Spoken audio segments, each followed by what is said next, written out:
This story isn't just a royal disagreement. It isn't just another media feud, and it definitely isn't just another headline floating around for a few days before disappearing. This is about something much deeper, something that has reportedly triggered a quiet investigation behind palace walls.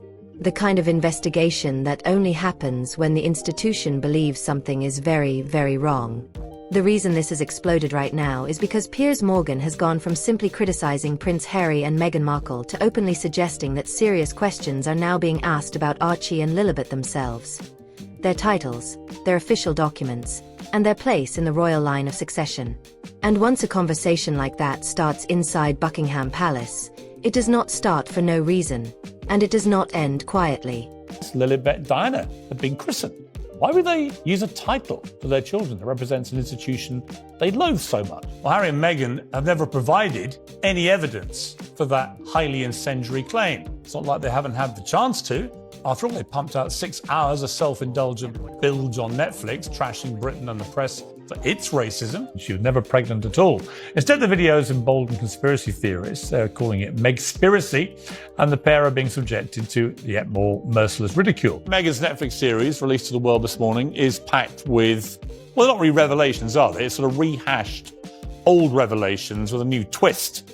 As it turns out, we've apparently been wrong all along. Britain is a nasty, racist hellhole where only magnificent Meghan stood up to all this, and the world's biggest victim. Harry and Meghan Markle's surrogacy scandal has entered the mainstream media domain. Do you think if Kate and William did this, do you think they'd ever release it? If they did, do you think Kate would release a twerking video, use headlines heavily like that? pregnant at the bedside? Would people say things like that? The thing is, these two will sell anything about their privacy. A lot of the royal watchers were complaining that they felt like her posts on social media where she barely shows the kids is almost taunting the king, who doesn't know these children, and how unfair this is. This crisis won't die down until the irrefutable truth comes out. For Harry and Meghan, it's more a case of never reign and never abstain, especially when it comes to nauseating self-publicity, which invariably backfires. Harry and Meghan playing games that resulted in people unnecessarily questioning things. Again, every toxicity thing is result of them. Prince William doubles down. According to multiple sources, it's now a matter of when, not if, he strips Prince Harry and Meghan Markle of their royal titles. They're legally covering their backs.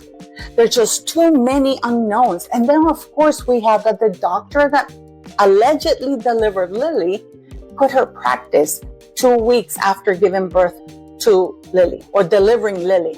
That sentence there is missing. And now they want to give their kids the titles of prince and princess, even though they don't live anywhere near the royal family.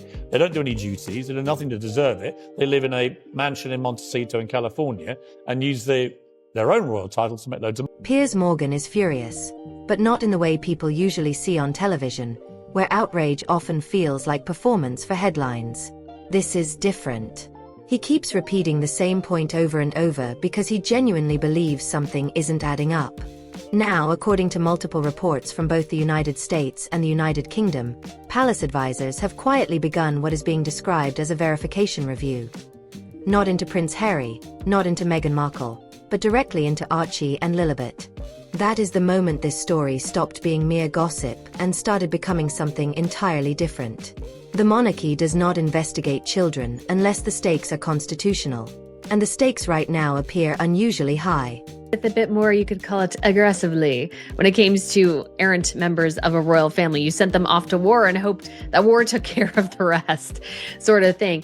And so I think in this sort of modern era, you do actually need some way to, discipline may sound like a harsh word, but to share with them, hey, you're part of this. You have to be a situation like Harry, because Harry and Meghan left in part because they thought they could just do whatever the heck they wanted. Nobody was going to tell them no. The reason this is escalating and reportedly causing panic behind the scenes is because investigators are not just looking at titles. They are examining paperwork, records, signatures, official procedures, the kind of details the public never sees but which the monarchy treats as life or death legal foundations. The line of succession is not determined by interviews, documentaries, podcasts, or public sympathy. It is determined by documents that are signed, witnessed, recorded, and stored in archives that go back hundreds of years.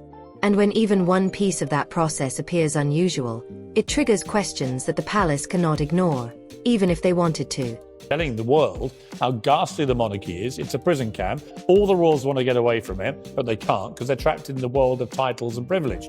And now they want to give their kids the titles of prince and princess, even though they don't live anywhere near the royal family. They don't do any duties. They do nothing to deserve it. They live in a mansion in Montecito in California. This is where the story takes a sharp turn. Piers Morgan has been repeating one argument for months, and now that argument is reportedly being taken seriously inside palace circles. He repeatedly asks, how can Prince Harry and Meghan Markle publicly attack the royal institution, calling it toxic, racist, and damaging, while simultaneously continuing to use the Sussex titles on every business deal, brand partnership, Netflix project, public statement, and corporate move? Because those titles are not just names. They are status. Status is money. Money is influence. And influence is power.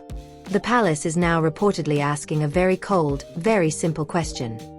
If you are monetizing the institution while publicly criticizing it, why should the institution continue to give you the titles that make that monetization possible?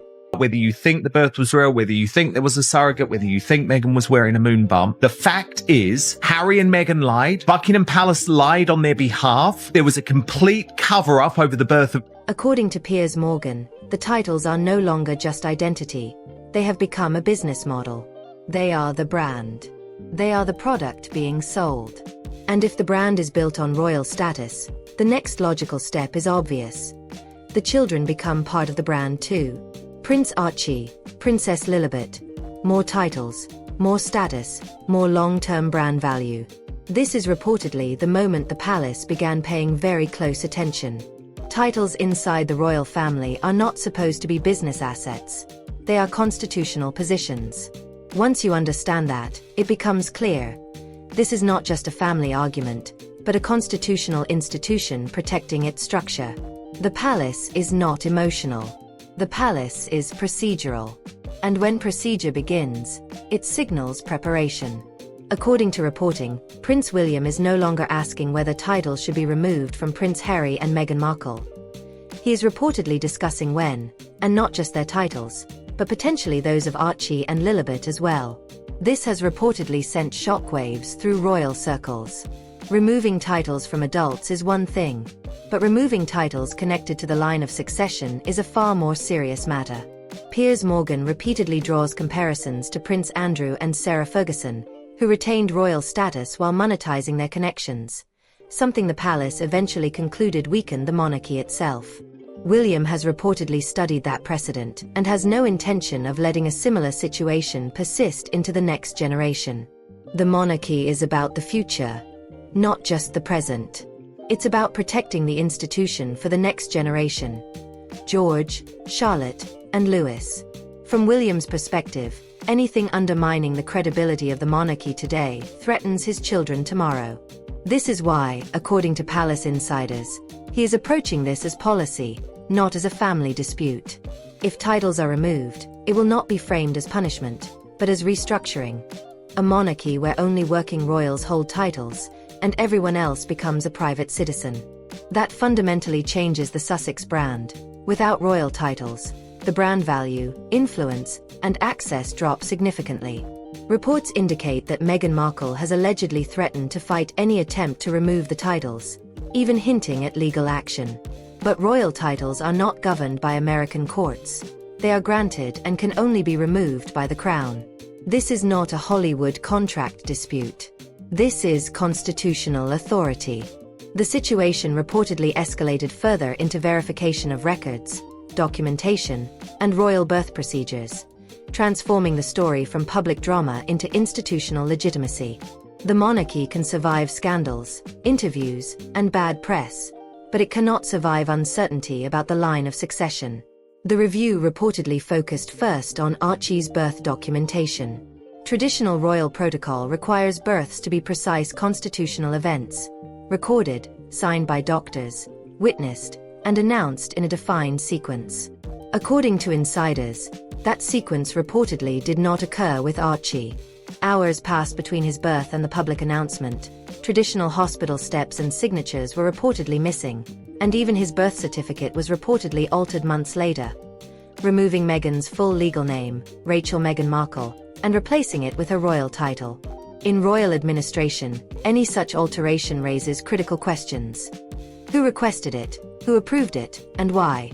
Conflicting explanations reportedly surfaced, with both Palace and Meghan's team providing different accounts. Lilibet's birth reportedly caused even more intense scrutiny. Born in California with no British royal doctors, no palace bulletin, and no formal announcement outside Buckingham Palace, she lacked the traditional procedures that ensure constitutional legitimacy. Church of England records connected to her christening reportedly showed no formal entry or official registry, which is significant because royal christenings historically link a royal child to the Church of England and, by extension, the Crown. Palace insiders now reportedly consider 3 outcomes. Quiet freeze.